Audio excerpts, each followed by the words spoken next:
Bonjour tout le monde, on se retrouve aujourd'hui pour un nouveau thème que certains d'entre vous attendent. On va tout simplement parler de comment utiliser Facebook pour faire sa promo. Alors, comme je vous l'ai dit dans ma précédente vidéo, c'est un thème qui m'a demandé un peu plus de réflexion. Du coup, ce sera probablement une vidéo en deux parties. La deuxième, je la publierai soit dans la même journée, soit dans les journées qui suivent. Ça dépendra de ma rapidité de montage. Je vais commencer aujourd'hui par vous détailler en 3 points la manière de créer une page Facebook et de s'en servir du coup pour faire sa promotion. Pour commencer, le premier point que j'aimerais développer, c'est la communication avec sa potentielle fanbase. Parler avec son public sur Facebook, c'est extrêmement important. Il faut se montrer accessible et humain, c'est ce qui va donner aux gens envie d'interagir avec vous. Forcément, si vous répondez à leurs commentaires, etc., ils vont avoir plus de facilité à en mettre parce qu'ils ont l'impression d'avoir un vrai échange avec vous et pas simplement de communiquer avec un mur. Alors attention, si je peux vous donner un conseil, évitez à tout prix le martelage par message privé. Ça ne marche pas les gars. Tu te vois toquer à la porte de quelqu'un, toc toc, tiens je te ramène mes CD, tu vas écouter, tu vas partager. Ça marche pas les gars. Tout ce que vous allez faire avec ça, c'est saouler les gens en premier lieu et détruire un potentiel de fans que vous auriez pu avoir et qui auraient pu vraiment apprécier ce que vous faites parce que tout simplement vous les aurez gavés et que du coup ils vont plus du tout porter attention à ce que vous faites et tout ça peut-être pour aller avoir même pas 1% de réponse par rapport à tous les messages que vous allez envoyer. C'est pas très intéressant. Donc évitez à tout prix. Ne postez pas uniquement des choses qui vous concernent vous. Alors certes c'est votre page Facebook, mais le but c'est quand même d'interagir avec les gens et montrez-leur que vous leur portez aussi un intérêt autant que eux vous en portent. N'hésitez pas à leur poser des questions sur leur goût, par exemple quels sont leurs beatmakers préférés, quels sont leurs sons du moment, ou tout simplement leur demander conseil si vous hésitez entre deux choses, les faire participer, leur demander par exemple quels sons ils verraient le mieux clipper, etc. C'est très important pour un fan de sentir qu'il a une petite influence sur ce que vous faites. Même si entre nous, il ne faut pas non plus vouloir absolument imposer quelque chose aux artistes. Il faut qu'ils restent quand même un petit peu libres de ce qu'ils font, s'il vous plaît. Quand vous partagez des photos et des vidéos, surtout les vidéos, évitez de mettre partage, c'est du lourd. Pourquoi ils doivent partager? Il faut raconter l'histoire de cette photo, de cette vidéo, tout simplement en parlant de qui a produit le clip, pourquoi vous avez choisi de clipper celui-là, pourquoi vous êtes en photo avec cette personne, etc. Donnez-leur un vrai intérêt pour les gens qui suivent votre page et pour qu'ils aient vraiment envie de propager l'information. Le point le plus important sur la communication, c'est qu'il faut avoir une fréquence de publication qui soit régulière et modérée. Alors, ce que j'entends par régulière, c'est que souvent les artistes utilisent leur page Facebook uniquement quand ils ont des nouvelles choses à partager pour faire la promotion d'un nouvel événement. Si vous voulez vraiment que votre page ait un intérêt et qu'elle soit constamment en constante évolution, préférez plutôt avoir une bonne régularité de publication, c'est-à-dire quotidienne. N'hésitez pas à mettre 2 à 3 messages par jour. Mais en tout cas, il faut tout le temps mettre de la nouveauté. Même si vous ne parlez pas de vous, vous pouvez très bien parler d'autres artistes que vous appréciez, de faits d'actualité, etc. Essayez aussi de diversifier un petit peu vos contenus. Quand je parle de fréquence modérée, ne publiez pas 15 messages par jour, ça ne sert absolument à rien. Il faut également laisser aux publications le temps de prendre de l'audience. De ce fait-là, publier 15 messages par jour ne vous permettra pas d'avoir une bonne audience pour chaque publication. Préférez publier 2-3 messages, n'hésitez pas à épingler les plus importants sur le haut de votre page, mais en tout cas, essayez d'être modéré au maximum pour ne pas flouder. Et pour garder une bonne attention du public sans pour autant le saouler. Le deuxième point dont on va parler, c'est le fait de soigner l'apparence de sa page. Il faut paraître le plus pro possible, c'est très important. Plus vous offrez du contenu qui est travaillé visuellement, plus les gens vont tendre l'oreille parce qu'ils se diront « Ah, c'est plutôt bien fait, donc c'est forcément bon ». On sait très bien que les deux ne vont pas forcément de pair, mais dans l'esprit des gens, souvent ça marche ensemble. N'hésitez pas à soigner tout particulièrement votre photo de profil ainsi que votre photo de couverture. C'est les deux premières choses que vont voir une personne qui va arriver sur votre page. N'hésitez pas à travailler avec un graphiste et si jamais vous n'avez pas forcément d'argent à mettre dans du visuel, essayez vous-même de faire quelque chose d'assez joli. Évitez les photos de vous en train de fumer un pétard prise avec votre iPhone 4 avec une qualité dégueulasse, ça fait vraiment pas pro du tout. Choisissez un nom de page relativement court. Le mieux, ça reste de mettre simplement votre blaze. Quand vous débutez, évitez absolument les Jean-Jacques comptes officiels.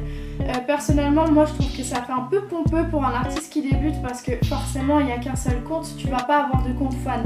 Bien entendu, pour un artiste qui a 200 000 ou 300 000 personnes qui le suivent et qui n'a pas encore une page vérifiée, c'est essentiel de le marquer pour que les gens puissent différencier son vrai compte des comptes soit fake, soit de fans. Essayez quand même de rester assez humble dans votre démarche, surtout quand vous débutez. Ça peut être très mal perçu si vous dégagez trop de confiance en ce que vous faites. Quand vous créez votre page, et vous pouvez le modifier par après pour ceux qui l'ont déjà fait, on vous demande de choisir des mots-clés. Ils sont essentiels. C'est ces mots-clés-là qui vont permettre à Facebook de viser les bonnes personnes et vous permettre d'apparaître dans le fil d'actualité des personnes qui sont vraiment intéressées par votre type de musique. Donc si vous faites du rap indépendant, bien sûr c'est un mot-clé qui est absolument indispensable. Si c'est plutôt très underground, si c'est plutôt trap, n'hésitez pas à le préciser aussi. Tout simplement parce que, par exemple, moi sur mon compte, mes intérêts et les likes que j'ai émis va permettre à Facebook de tracer un profil d'intérêt me concernant et donc de me proposer du contenu qui puisse m'intéresser réellement. Facebook fera le lien entre vos mots-clés et les centres d'intérêt des personnes et vous proposeront donc le contenu aux bonnes. Variez les contenus. Ne postez pas 50 fois la même vidéo, ça n'a pas d'intérêt. S'il y a vraiment un contenu en particulier que vous voulez mettre en avant, épinglez la publication pour qu'elle apparaisse en premier.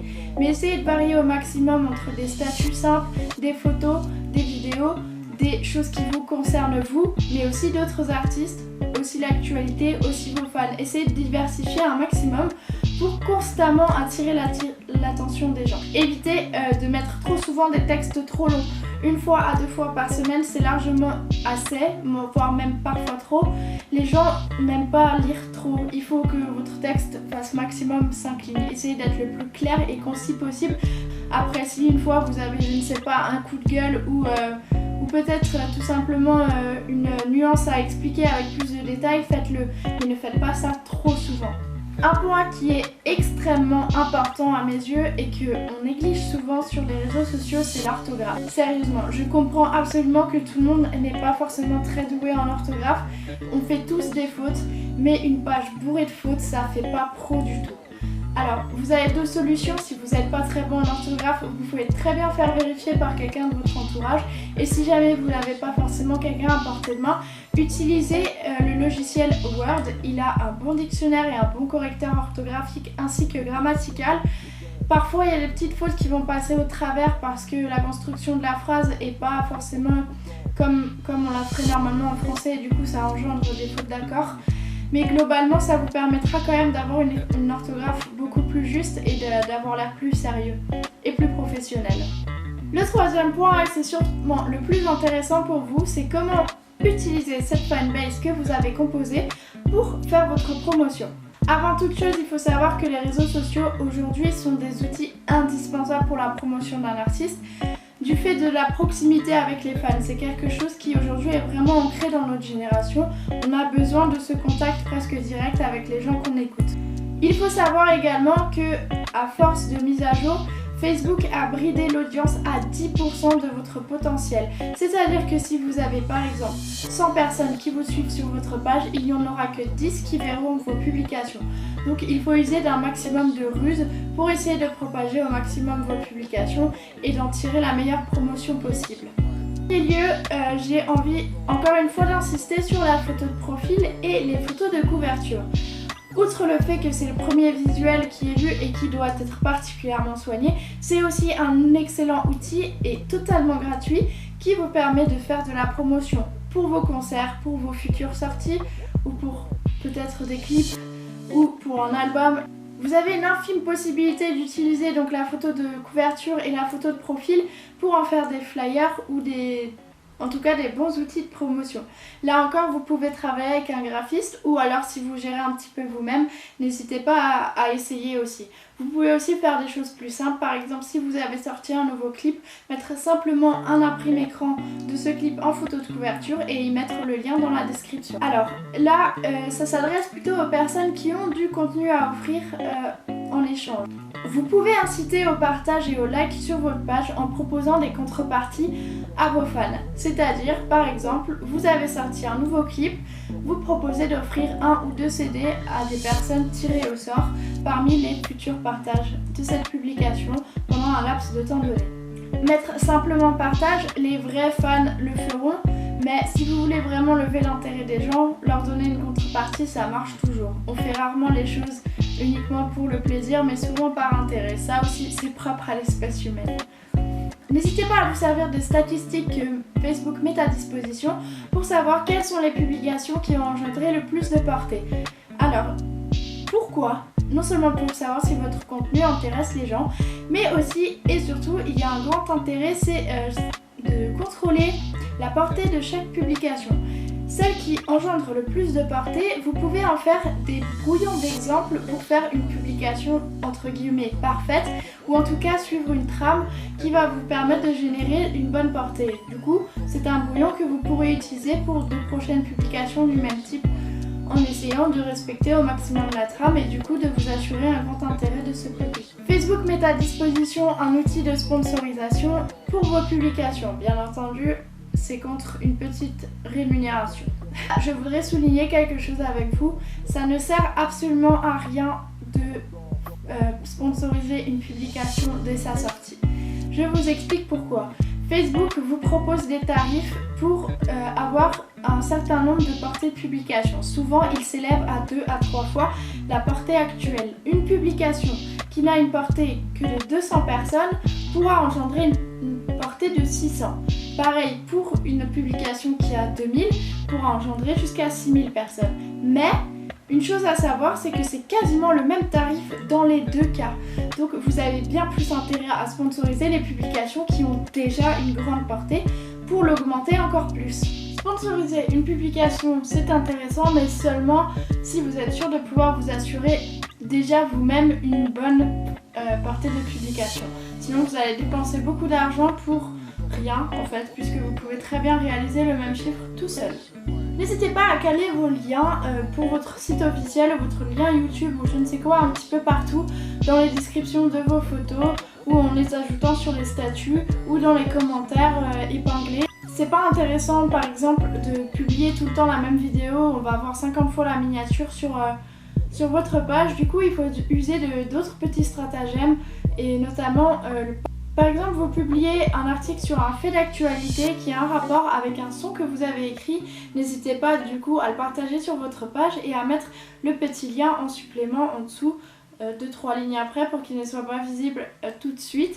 C'est des petits stratagèmes qui vous apporteront pas forcément énormément de visibilité sur ce lien-là, mais à les caler un petit peu partout comme ça vous permettra du coup de les diffuser et de ne pas saouler les gens non plus à les marteler avec toujours le même contenu. La vidéo sur comment utiliser Facebook pour faire la promotion de sa musique est terminée. J'espère qu'elle vous a plu et qu'elle vous aura appris 2-3 choses.